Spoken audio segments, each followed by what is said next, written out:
Trisha Hughes is an author with a passion for British history. Her goal is to bring all the kings and queens back to life again, with all of the heroism, betrayals, and lust that was just part of the times they lived in. Some reigned for years, some reigned for weeks. Some should never have reigned at all. But they all had one thing in common. Kings and queens were the most powerful men and women in the country, and their power was absolute. Trisha Hughes, welcome to the Games and Writers Show. Thank you very much, Craig. I'm Absolutely very happy to be here.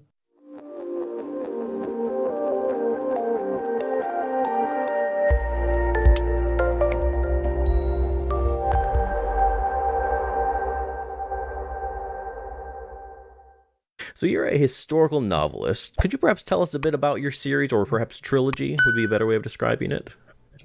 Yes, certainly. Well, it just started off, actually, one day when I was sitting in the car with my grandson. So 8 years old, I'm driving him to the beach. And as all kids are, he's concentrating on his Facebook page. And I'm doing what grandmothers do, saying, so how's school? Do you like her? What's your best subject? And he sort of glanced up and said, rattled off a few. And one of them was history. And I've always loved history, always for some reason I've loved it. So I latched onto that straight away and said, oh, great, so you know all about Henry VIII. And he just looked at me blankly. And I said, you do know who Henry VIII is? And he had no idea. And it actually shocked me because everybody knows about Henry VIII, surely. Yeah. Well, I started talking, just telling him about all of the issues that Henry had, from this charismatic 18-year-old through to the tyrant, and I rattled off all of the stories about the wives and the beheadings and the divorces and the issues with children, and he was enthralled. He listened and he laughed at all the right places, and he was shocked at all the right places. And it just started me thinking, look, why don't people know? Because it's so important that people know all about history. Where so many bad things happened, so many terrible things happened over greed and, family squabbles. It's one of those things that we should be learning from our past and making sure that we don't repeat history by doing the same things in the future. So I thought, well, I'm going to write a book, and I've written a couple of books before. I wrote my autobiography, and that went to bestseller in Australia. So I'm really proud of that. And so I already had an idea of what to do. But this was entirely different. This was research like nothing on earth, nothing I ever imagined. So one book just expanded, and as I was doing the research, something would catch my attention, and I'd sort of just go in a little bit further and a little bit further, and just started gathering information, and then suddenly it was 3 volumes and 150,000 words each one. My husband used to laugh, and he'd say, look, you talk 5,000 words before your first cup of coffee in the morning, so it's no big deal. Has he recovered from his injuries yet?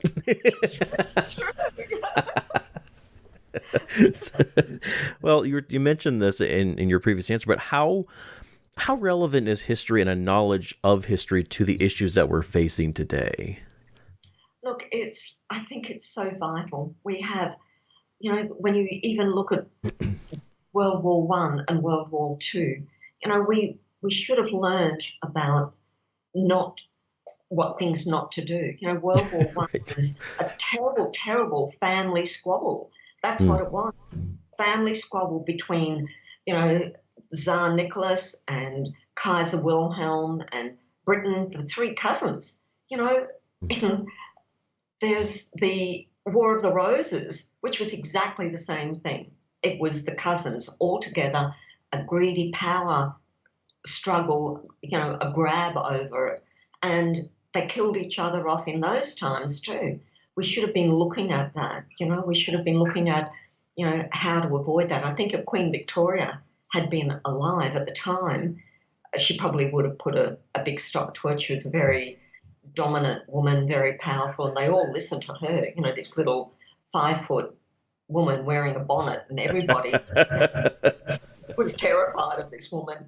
So it's very, very important that we should be looking at our past and just, ciphering through, finding out why that happened and trying not to repeat history again.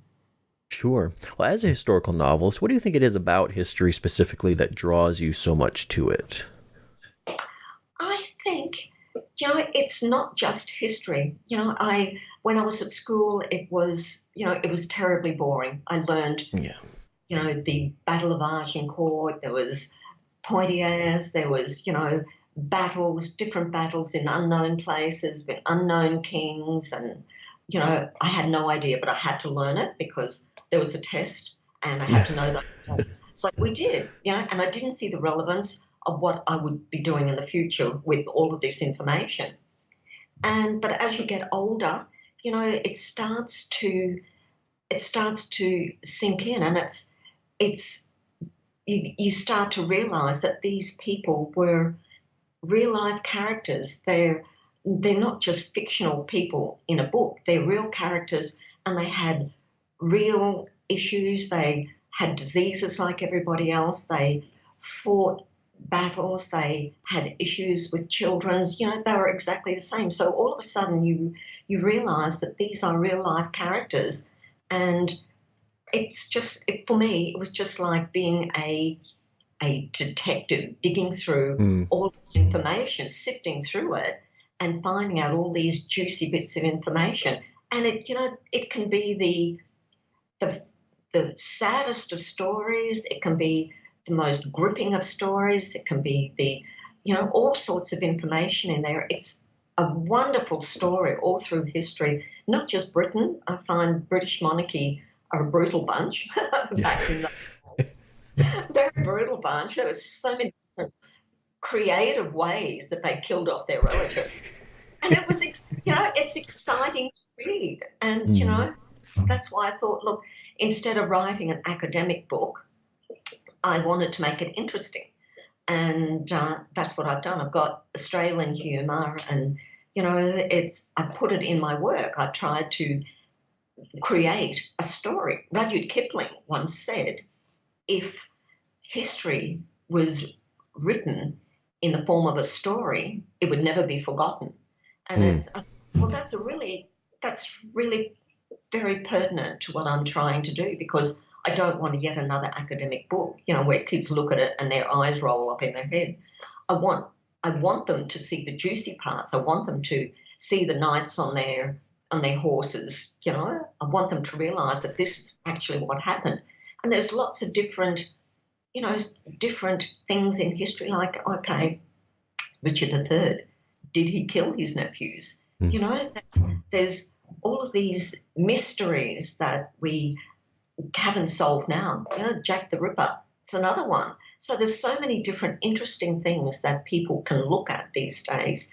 And I wanted that to be in my books. I wanted people to pick it up, and I wanted them to go, wow, I didn't know that. And I wanted them to laugh, because there's so many funny bits in the history, and I made them funny, So I just love doing it. I love doing it. Yeah, so I love the Kipling quote, because when you think back before, the written word, history was passed on over campfires from generation to generation, and they were retained with remarkable clarity. Yeah. And then we started writing them down, and people started forgetting what it was about. It's odd. Like, you would think the opposite would be true, but it seems not to be the case. Sometimes history is sort of passed down word of mouth over generations. So a lot of it, is suspect whether it's true or not. But, right.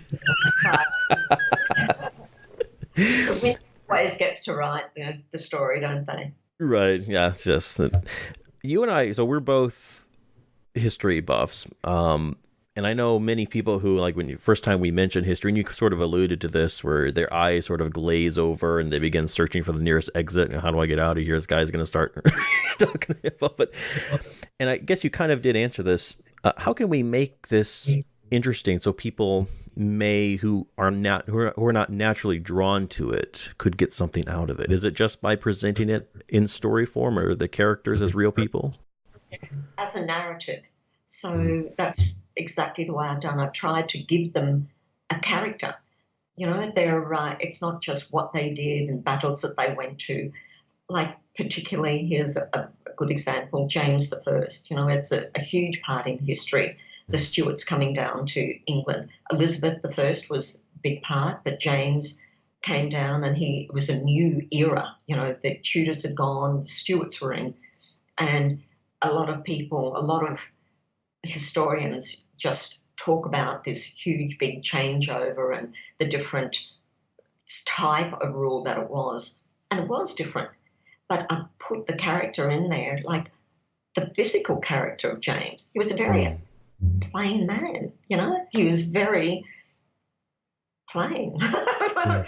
trying to be very polite, you know? And he had terrible, terrible habits. And I've written this in because, again, it makes him real. You know, people read it and they laugh because, you know, he used to drool, he had a tongue that hung out, he had bow legs, and, you know, he did all sorts of horrible things. So I put this in my book and people laugh and they want to keep reading. And that's what I Right. want. You know, I want them to keep going from page to page, you know. So, aside from historical fiction, you've also written an autobiography called Daughters of Nazareth that deals with your early experiences at a children's home in Australia. A heart-wrenching book, but also a lesson, I think, about how a life of yearning and loneliness can be transformed into one filled with love, happiness, and acceptance. Can you tell us a little bit about the process of writing such a personal book? Yeah, well, it was a, as you can understand, it was a difficult one to Mm. write. It was Yeah. I only wrote it 18 years ago, but up till then, I always believed that I was an only child. I had been put into an orphanage when I was 7 years old, and I remember my parents well. I never saw my mother after that, but I saw my father a few times. And over the years, over the next 5 years, I'd gone through the foster system, and I was a lonely child, but I was also withdrawn because I'd gone from this happy little child, precocious, you know, outgoing, to an orphanage, into an institution that does not promote that sort of thing. You know, there's Mm. strict discipline, you know, I can understand now why they had to do that. But back then, a 7-year-old, and they, without being told why you've been wrenched from your family and put into this institution. And, you know, there was up to 100 children, were all very needy children, were Mm. all damaged and hurt and confused. And I went through the foster system with a lot of a lot of physical abuse, a lot of heart wrenching stories. And 15, I ran away. I just ran away. Now I look back and think, if my 15-year-old had done that now, he'd have died. You know, he would Mm. have just died. But there wasn't any choice for me. It was to stay there and suffer the things that was happening to me at this 15-year-old girl. Mm. And I left, and I was terrified, but I did it. You know, and I was angry. I'd gone from this happy little girl to an angry adolescent, and then I was back to being confused and terrified. And anybody that came near me, anybody came near me, I would just break out into cold sweat. And so I I went through most of those years, the next 20 years. I met my husband, I'm divorced, and things like that. But this one night, I had a phone call from my ex-husband, and we still communicate. We've got two boys, and it was an amicable divorce. And he rang me up and he said, "Look, I had a phone call from somebody, and I don't know how to tell you this." And it was a Friday night. I'd just come home from work, and I said, "Rob, just tell me. I'm really tired. I just want a glass of wine and sit down with my feet Mm. up." And he said, "I had a phone call from a woman who said she's your sister." And it was like, even get goosebumps thinking about it, because I said to him, "Look, that's not true. You know it's not true." And he said, well, she said to tell you that you might think that, but she said to tell you you might know her as Robin. And at the time, I remember just about sitting on the floor in tears, because when I was with my last foster home, we used to, like, I used to have screaming rages at him because he was a terrible, terrible man. And I remember asking to go back to the orphanage. And he said, nobody wants you. Nobody wants you back there, and you'll never see your sister Robin. And I didn't know I had a sister. And I just said to him, sister. So with my ex-husband saying, she said to tell you her name may be Robin, it all just came back. Eventually I saw her, went down, and we're so much alike. It's just amazing. But the funny part is, not the funny, the amazing part is, after we're talking to each other, we found out that for 3 years that I was in the orphanage, for 7 years, for 3 of those years, she was in there in the same orphanage with me, and we would have passed each other hundreds of thousands of times. We would have sat in the dining room. Maybe the nuns didn't know, like, we don't know, but it's an amazing story that we have only known each other for this small number of years, and yet we can relate to children we knew, nuns that we knew, things we actually would have done together, and didn't know. So it's an amazing story. And I thought, I'm going to write this down. I remember seeing Frank McCourt, and he said, look, everybody's got a story, and it's just the lucky ones who can write it down. So I wrote it down, and after, months and months of waking up crying and going to bed crying, and, as memory bubbles just surfaced all the time, I sent it away to Pan Macmillan Australia, and I had a phone call back from him, and they wanted to publish it. And it went to #1 bestseller for 3 months. It beat Stephen King's book that was out at the time. Nice. I want that on my gravestone. So I'm really, really proud of it. Really proud, and it just awoke this urge in me that I like writing. I like the physical part of putting words down that come into my head, and it's very uplifting that I can do that. I think from being this little girl in the orphanage to being told by the nuns that I was gutter trash and I would never make anything of my life, you start to believe it. Nuns don't lie, so you really start to believe it. I had a lack of self-esteem, no confidence. I was shy, I was reserved, I was an introvert. Still am, actually. That doesn't disappear. Mm-hmm. But now all of a sudden this thing happened, and I found that I was good at it. I really loved it, and I was good at it. So I've just kept on doing it. I've been writing some mystery books as well too. That's a bit difficult because part of the thing, I always say is write what you know about. I haven't killed anybody yet, so that you're willing to admit to. And says,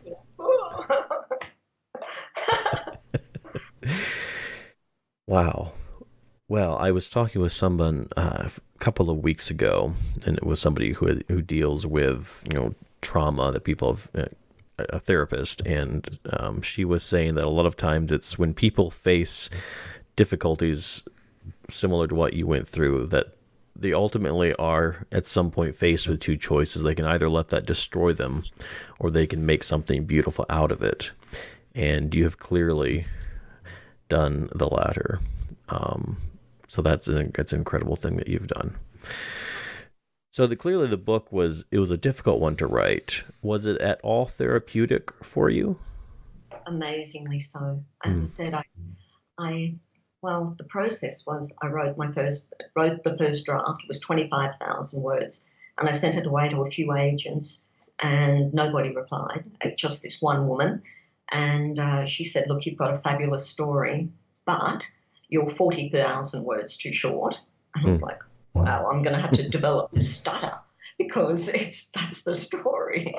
And the next thing she said, and you write blandly. She said, all your characters are like cardboard cutouts. She said, for instance, when you were 13 to 15, the worst time in your life, she said, it's half a page. She said, you're obviously hiding something. She said, there's obviously something in there. She said, people like to walk through your heart. They want to feel you bleeding. They want to see the blood. They want to feel every emotion that you felt. She said, you need to heal. She said, go away, think about it, and then get back to me.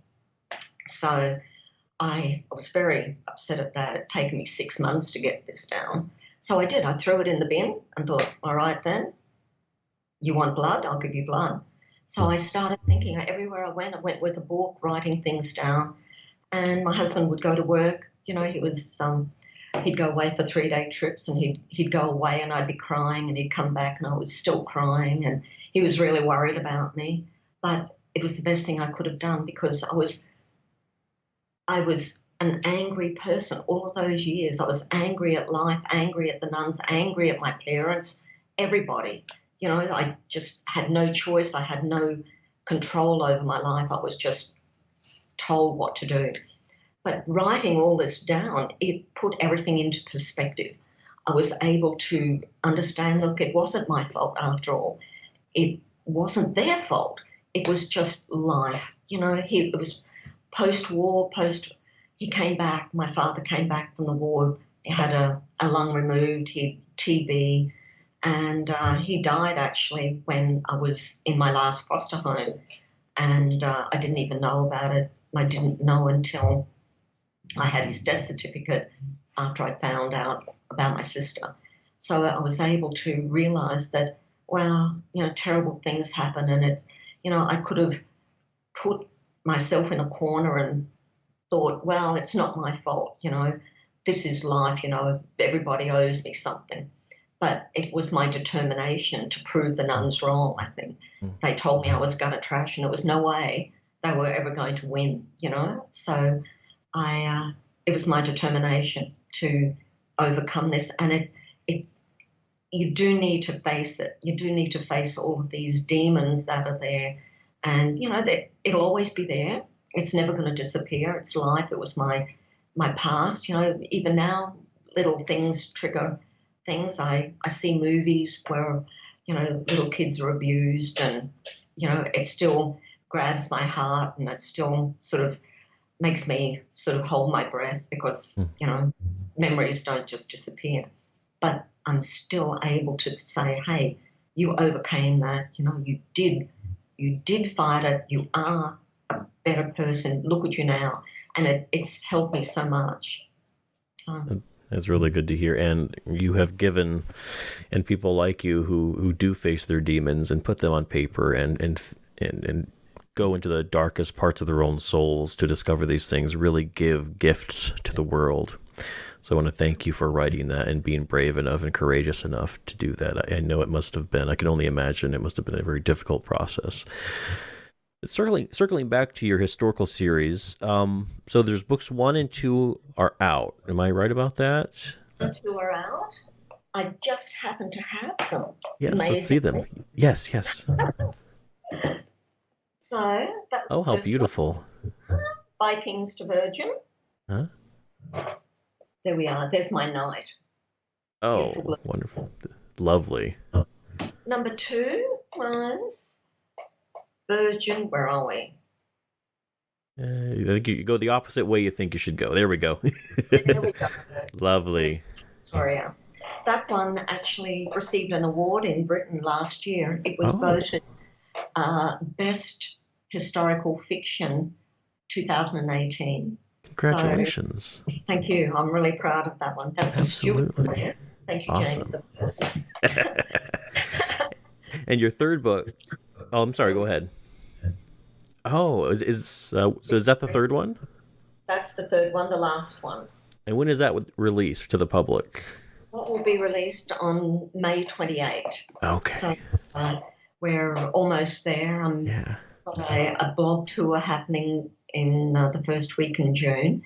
And after that, there will be full steam ahead. I'm hoping to be in the States during July and part of August. So I'm hoping to travel around and just promote them a little bit. It's a difficult market in the States. Britain, of course, it's British monarchy, but you never know until you give it a go. So yeah, no, there's definitely a demographic that can't get enough of that, and I'm one of them. So that's really exciting to hear. Getting a bit of a reboot. Thank you to Megan.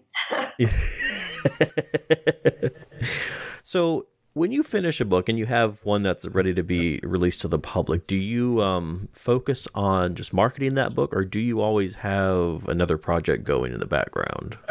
No, marketing is it's a boring thing, but it just takes time, and my publisher does a good bit of that. So all I do is when I like with the blog tour, I have to have posts ready to go. And so I'm always busy doing that. I'm always busy on my my Facebook author page, trying to keep that going as well with little posts from the book. But I always have to have another project there, and I'm doing just doing the final editing of my mystery, and it's called Dragonfly. So that's good. It's an Australian character based in Brisbane, the Gold Coast, which is where we used to live before we came over here to Hong Kong. So I know the area, and I'm hoping he takes off. He's a bit of a quirky character, and I'm a little bit in love with Jack, so I'm hoping he takes off. Awesome. I'm really looking forward to that one as well. I love mysteries, and yeah, so that'll be really good. So where can people find you online to keep track of all you are up to? Well, I have two websites. The historical one is vikingstovirgin.com, which is the title of the first book, Vikings to Virgin. And then I have another one, which is Trisha Hughes Author.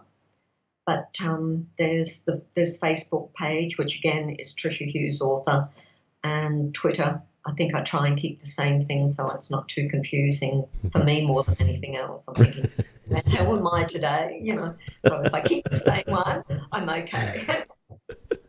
Awesome. Well, Trisha Hughes, thank you so much for coming to the Games and Writers Show. I really appreciate your time. Oh, I love doing it, Craig. Thank you very much.